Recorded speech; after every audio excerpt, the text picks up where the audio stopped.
Qurbonlikni qilganimizdan keyin taqsimoti 3 ga bo'linadi. Birinchi qismi qurbonlik so'yolmagan yo'qsillarga sadaqa sifatida. Ikkinchi qismi bir pishirib ziyofat qilasizmi yo qarindosh urug' qo'ni qo'shni chaqirasizmi? Uchinchi qismi bola chaqani ixtiyoriga qoldirasiz. Agar oilangiz katta bo'lsa, bolalaringiz ko'p bo'lsa, go'shtlarni hech kimga tarqatmasdan olib qo'yishingiz ham mustahab amallardan deyilgan. Kimda kim qurbonlikka so'yilgan jonivorni terisini sotaman desa, qurbonligi habata bo'ldi. Qurbonligi yo'q, qabul emas. Uni terisi sotilmaydi. Bir muhtoj odamga hadya qilinadi, ehson qilinadi yoki sotsangiz sotgan pulining qiymati muhtoj odamga olib borib beriladi.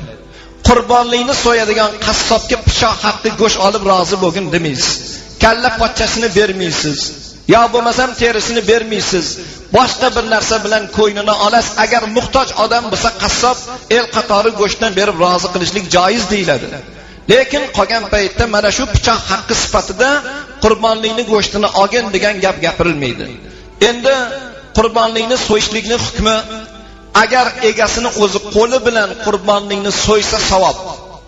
Qo'li bilan so'ya olmasa bir insonga vakolat beradi. Birodar, qurbonligimiz so'y bering. Lekin qurbonligingiz so'yilayotgan paytda oldida turing. Hazrati Fatima onamizga payg'ambarimiz marhamat qilgan ekanlar: "Ey Fatima, qurbonlikka so'ydirayotgan jonlig'ingni bir tomonidan o'zing qo'ling bilan ushlab turgin. Uni halqumidan birinchi qon yerga to'kilishi bilan gunohing Xudoni dargohida mag'firat qilinadi" degan ekanlar. Shuning uchun o'zingiz qo'lingiz bilan so'ysangiz savob. Qo'lingiz bilan so'yolmasangiz, biron bir joydan kelib ushlab turishlik yaxshi bir savobli amallardan bittasi ekan. Qurbonlikni so'yish muddati Xudo xolasa hayit namozini o'qib bo'lganimizdan keyin, hayitni birinchi kuni namozdan keyin 3-chi kuni namoz shomgacha qurbonlikni so'yish joiz. Arafa kuni so'yilgan qurbonlik ham qurbonlikni o'rniga o'tmaydi. Hayitdan bir kun oldin, hayitni 4-chi kuni so'yilgan ham oddiy bir sadaqa sifatida bo'ladi, qurbonlikni hukmiga o'tmaydi. Shuning uchun muhtaram birodarlar, 3 kun hayit mobaynida qurbonlikni so'yib, 3-chi kuni namoz shomgacha kechqurun qurbonlik so'yilmasin, makruh deyilibdi. O'sha kerak bo'lgan tomirlar kesilmay qolishi mumkin ekan. Ko'z ko'rmay qoladigan holatlar bo'lishi mumkin.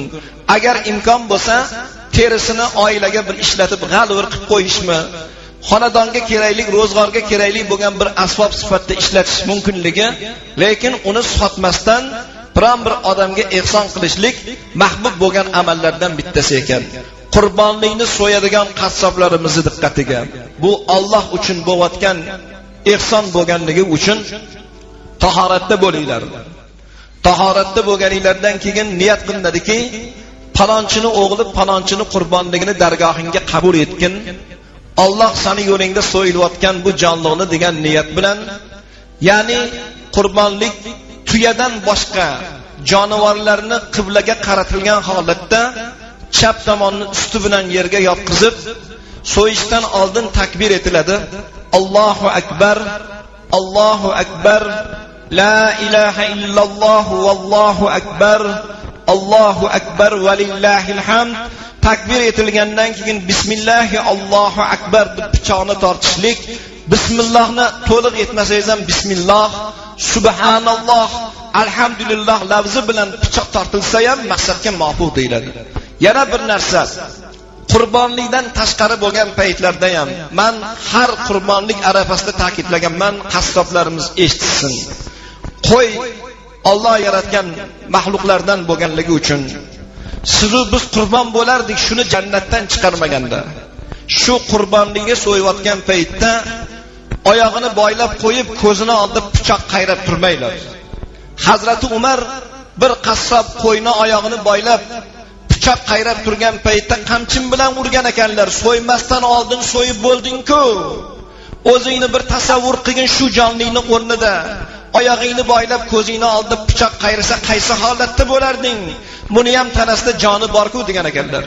Shuning uchun qurbonlikni olib kelganinglarda duolarni o'qilgandan keyin pichoqlarni ko'ziga ko'rsatmasdan, o'tkir bo'lsin, qiynab qo'ymaydigan holatda bo'lsin. Darrov pichoqlarni tortib o'sha holatda go'shtlarni 3 ga taqsim qilingan, hali yuqorida aytilgandek odamlarga taqsim qilinsa, bu maqsadga muvofiq bo'lar ekan. Mana shu narsa Xudo xolisa qurbonlikka tayin bo'lgan masalalardan bittasi.